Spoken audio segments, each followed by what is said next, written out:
A de-esser is a type of compressor which only operates on a certain part of the frequency spectrum, in much the same way as a multi-band compressor. The idea here is to only compress the signal to correct an intermittent problem area of the frequency spectrum. Typically, we use de-essers to remove sibilance or the S sounds from a vocal, which can become very problematic, especially after heavy compression. The exact problem frequency can vary, so typically we have a frequency and sometimes a bandwidth control, which allows us to set the de-esser to operate on a specific part of the frequency spectrum. Let's set one up over a problematic vocal and see the result. So we're over in Pro Tools now, and I've highlighted an area of this vocal which is particularly sibilant. So long now I've been out in the rain and snow. So obviously you can hear the compression on there, and it's kind of making it a lot worse. So let's see what we can do with this. So the first place I would usually start is finding out the particular frequency that's kind of offensive there. So I'm going to play over this area a couple of times. I've got this analyzer of my master fader, and I'm just going to look for where those S's are.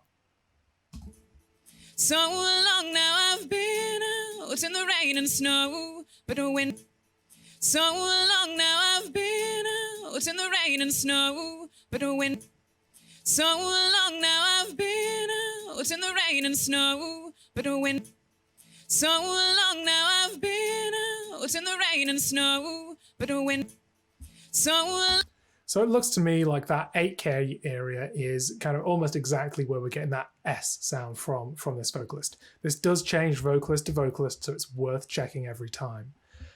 So I've got my de-esser compressor already loaded up here, my plugin already loaded up. So let's have a look at some of the controls here. So we've got a threshold control, which shows where we can bring this in at. So we just want to clip off kind of like the top of the amplitude of those particular frequencies. So that's important that we just look at that. I've got the frequency, and we saw it was about 8 kilohertz. So I've already got that dialed in. We'll maybe just reduce that a little bit. There we go. And then we've got the kind of bandwidth of this de-esser. So we can go high pass, which is going to get rid of all of the frequencies over 8 kilohertz here, or we have band pass, which is going to center a band around that frequency, which is what I want to go for in most cases. So let's have a listen to this a few times again. We'll bring this in and we'll try and set our threshold. so long now I've been out in the rain and snow, but when so long now So I can see that jump that it's kind of hovering around here, which is what, probably about -25, but it's jumping up to about -20 when that S sound comes in.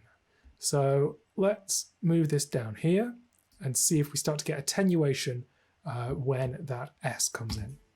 so long now I've been out in the rain and snow, but when so long. And what we want is for our de-esser to only compress, or at least almost always only compress, when we get those S sounds coming through. And so long now I've been out in the rain and snow.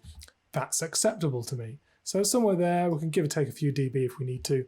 The other way of monitoring what's going on in this de-esser is by using a monitor function. And most modern de-essers have this, where you can switch the audio output from the de-esser from the main audio, which we've been listening to so far, to the sidechain audio. And that means that we can hear the S's that are causing the issue here.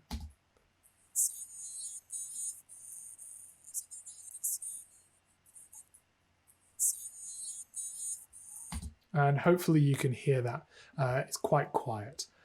So what we can hear there is just a bit of the S's coming through, tiny bits of other audio around that frequency band coming through as well, but that's unimportant. If we had loads of stuff coming through there all the time, then we might want to consider backing off our threshold.